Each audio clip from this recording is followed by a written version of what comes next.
In a kitchen off Farish Street in Jackson, Mississippi, a black woman named Aretha kept a comb in a drawer that nobody else was allowed to touch. But there was a second thing in that drawer, and that is what this video is really about. A square of white cloth, folded, with one brown scorch mark burned into the middle of it. She kept it 30 years. She never used it, and she would not tell anybody where it came from.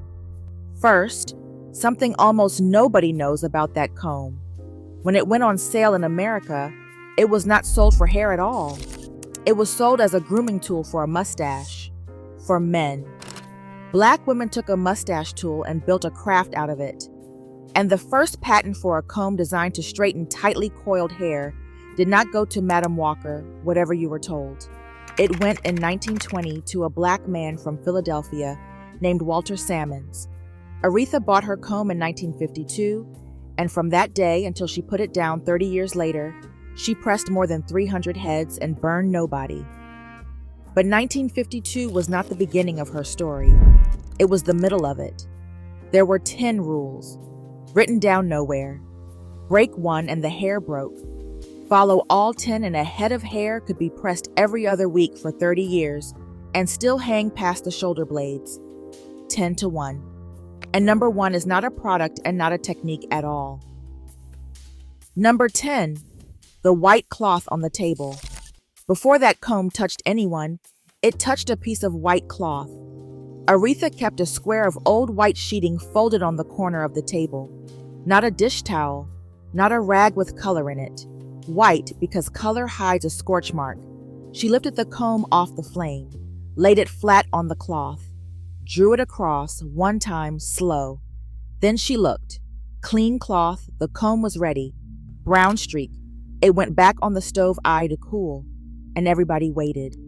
4 seconds. That is the whole test.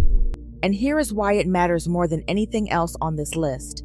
Cotton scorches at right around 400 degrees. Hair cooks at almost the same temperature, and a comb in an open gas flame goes far past both in under a minute. So a comb hot enough to mark a white cloth is hot enough to cook a strand from the inside, and cooked hair does not grow back. It snaps off at the exact point where it cooked. Some black women used folded newspaper. Some used a paper sack. The material changed. The rule never did, but Aretha did not always have that cloth on the table. Easter Saturday, 1950. She is 21, and she has been pressing hair in her mother's kitchen for 2 years, which made her good enough to be asked and young enough to be cheap. There is a girl on the stool, 9 years old. Her name is Corinne, and her mother has paid 50 cents for a press before church. The comb has been sitting in the flame the whole time the two of them were talking. There is no cloth on the table. Number 9 is the one that makes people stop this video and call their mother. Number 9. A new comb was never used new.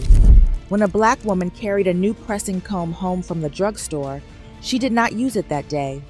She cured it first, the same way she cured a cast iron skillet. The comb went on the flame until it was very hot. Then she coated it, teeth and all, in petroleum jelly and set it aside to cool on its own. Not in water, on its own. Then she wiped it, rinsed it in hot water, and dried it. Only then did it touch a head. Part of that is residue. A new comb leaves the factory with oil from the machine still on the metal and on an open flame that burns straight onto hair. But the real reason is heat. Curing the metal makes it hold heat evenly along its whole length. An uncured comb has hot spots. One tooth runs hotter than the tooth beside it. And that one hot tooth leaves a broken line across the back of a head that nobody can explain 3 weeks later. You can buy a pressing comb today in almost any store. Nothing on that package tells you this. And the comb Aretha used on Corinne was borrowed. It had never been cured, and it had been in that flame a long time. She heard the sound before she felt anything.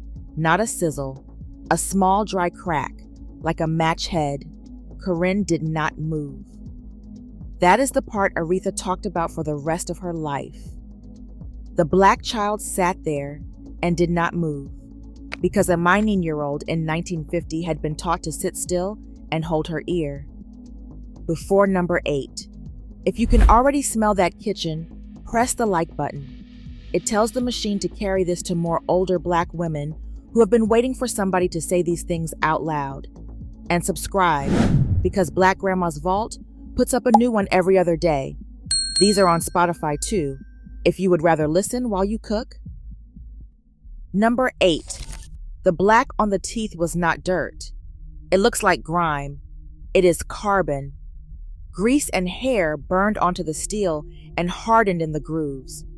And a comb with carbon on it does not glide, it drags. It catches a strand at the root and tears it out, and the woman holding it feels nothing wrong, because that happens deep in the section where she cannot see it. So they scrape those teeth clean with steel wool. A comb that is not clean is not hot. It is just dirty and hot. Every rule in this video is written out step by step in the complete vault at blackgrandmasvault.com. Corinne's mother came to collect her that afternoon and looked at the crown of her daughter's head for a long moment. She did not shout.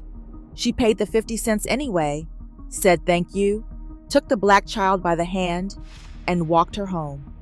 Aretha said later she would have given anything to be shouted at. Number 7, 2 combs and never one. The long comb was for the length, the part that hangs. The short comb was for 2 places only: the nape of the neck, which black women in almost every part of this country called the kitchen, and the front hairline, edges included. Those 2 areas carry the finest, most fragile hair on the head, and they sit directly against skin. Press the nape with a long comb, and either it touches neck, and there is a mark still there on Monday, or the woman pulls back to protect the skin, and the shortest hairs never get pressed at all. That is where the edges went, not from a scarf tied too tight, from 40 years of the wrong tool at the hairline. But in 1950, Aretha put that borrowed comb back in the drawer and did not press another head for 11 months. Not her sister, not her own. When somebody asked, she said the stove was acting up. Number 6 is the one you have watched 100 times without ever understanding what you were looking at. Number 6. The comb never went straight from the flame to the head. It came off the stove eye, went across a folded cloth, and then she blew on it. Once, sometimes twice. Watch an older black woman do that now, and it looks like a habit. It is not. Steel comes off an open flame far hotter at the surface than it is one moment later, and that top layer is the layer that scorches. Wiping and blowing strips it away and leaves the working heat underneath. It was an older black woman 2 doors down on Farish Street who finally came and got Aretha out of that house. She ran a shop.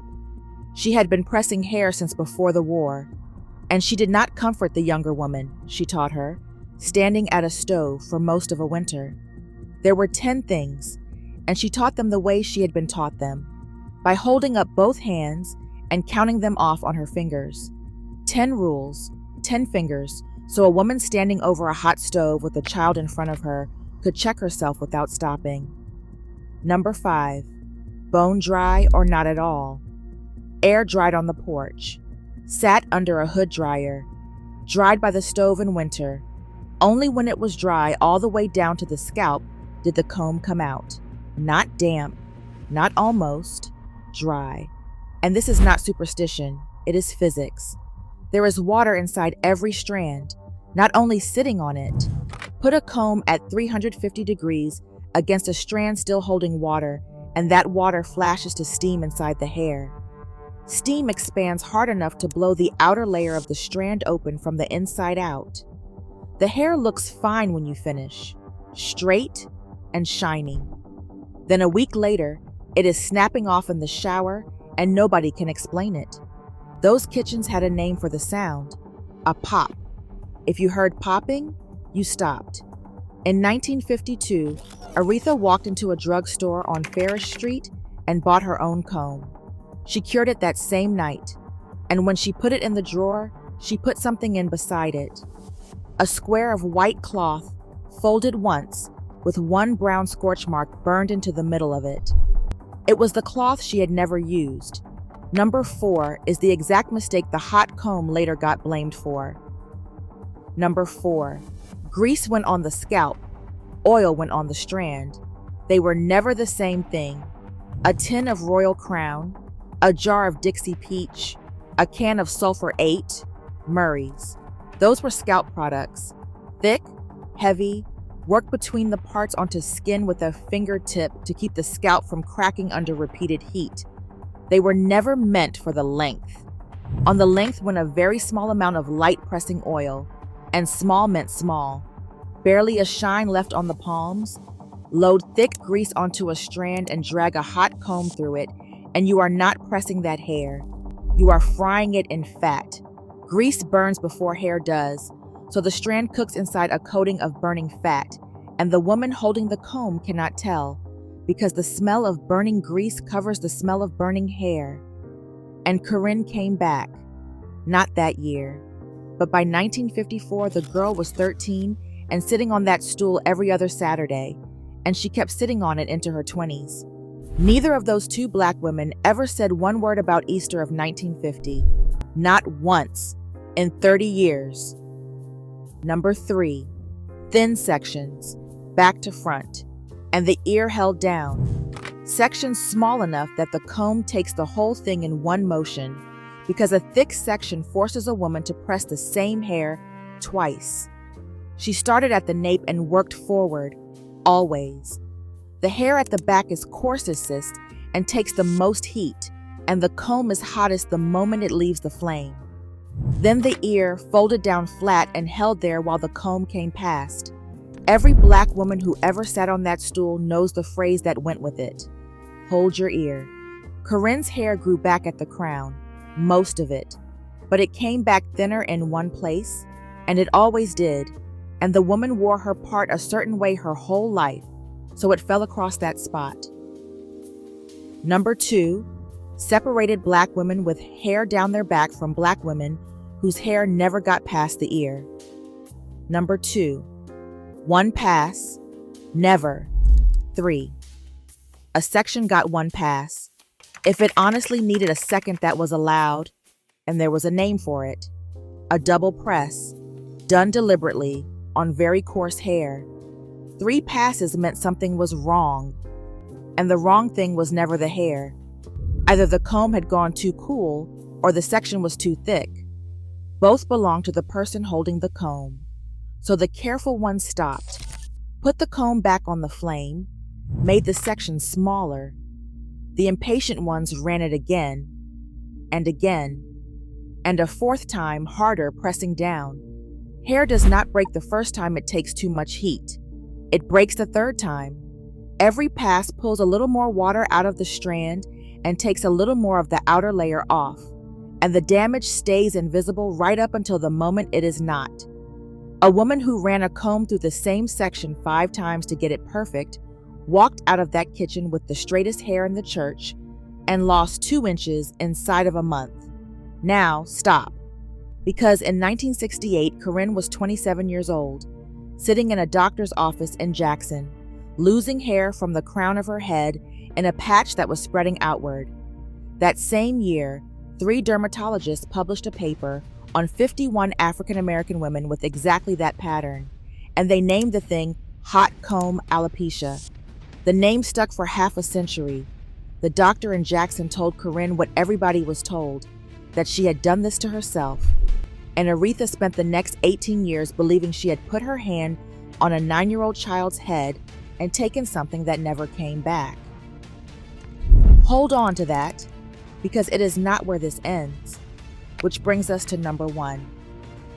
And number 1 is not a comb, not an oil, and not a technique at all. They did not believe the pressed hair was the real hair. Sit with that, because it changes everything above it. To a black woman in a kitchen off Farish Street, A press was a temporary condition. It lasted until Sunday. It lasted until rain. It lasted until wash day. And then it was gone. And the hair went back to what it actually was.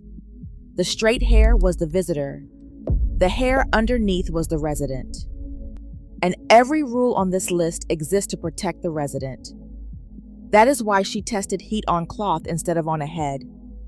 Why she cured the comb, cleaned the teeth, kept 2 of them, dried the hair all the way down, stopped at 1 pass. Not to make Sunday look better, to make certain that when the press came out, there was a full head of hair still standing underneath it. Because once a woman starts believing the straight version is the real version, she will do anything to keep it. She will press it again on Wednesday. She will press it again because it rained. She will not stop when the hair tells her to stop, because stopping means the real hair shows. That is not a change in tools. Tools got better.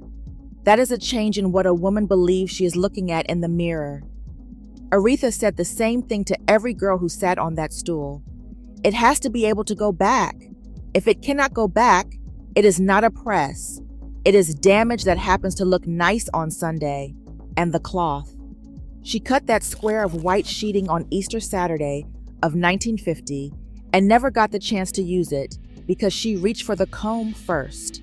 She kept it 30 years, and every time she laid a fresh cloth on that table, she opened the drawer and looked at the old one first. 10 rules, 10 fingers, and 1 piece of burnt cotton that made sure she never skipped the first one. And Corinne outlived her. She was 78 years old when researchers announced they had found a gene variant behind that exact kind of hair loss. Inherited, showing up in Black women who had never touched a hot comb in their lives. 51 years the comb carried the blame. Aretha did not live to hear it lifted. One of Corinne's own granddaughters read her the news off a telephone screen, and the older Black woman said only one thing about it. She said Aretha already knew. That is why she kept the rag. 10 rules out of a kitchen in Jackson, Mississippi. And the first one, the white cloth, is the one you can start doing tonight. Now tell me one thing in the comments, because I want to see whether this splits by state. If your mother or your grandmother pressed your hair, what did she test the heat on? A white cloth, newspaper, a paper sack from the store. And if you want all of it in one place, the wash day order, the night wrap, the oils, every rule written out step by step, that is the complete vault at blackgrandmasvault.com. Subscribe before you go.